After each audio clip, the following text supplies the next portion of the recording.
Good morning guys. Puntahan ko na pala yung pinapastulan kong kambing.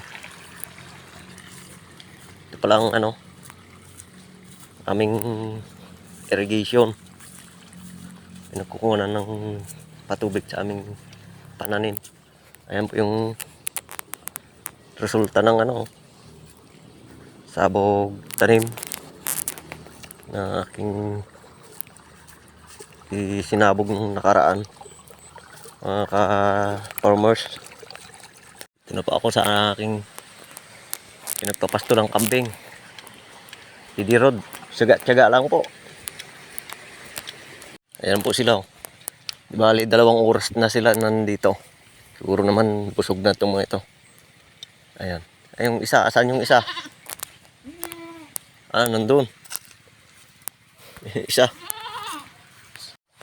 Papastulan ko pa sila. Ang uwi ko ay mga 11:30. Ang oras ngayon ay 9:43. Apat po sila yan na nabili ko. Puro babae. Tapos nanganak na po yung isa, 2. Isang babae, isang lalaki. Tiyaga-tiyaga lang. Habang hindi pa nakakaano ng pag kanilang pastuhan. Dito pala ako lililin sa puno ng bangkal. Sapa po yan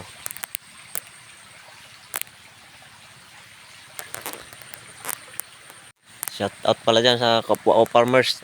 Ito ang daanan nila ng papuntang Panggulayan. Kung tawagin dyan bandar yan, sa amin Daya, Ranso. Pero may daan pa sa kabila. Matarik lang nga doon, mga bulubundukin. Dito kasi patag. Pinaka-PD road papuntang Salapay. Shout out taga Salapay dyan. Busog na yung isa. Ang ginawa, kundi maglakad lang na maglakad palibasa ay nakawala silang 2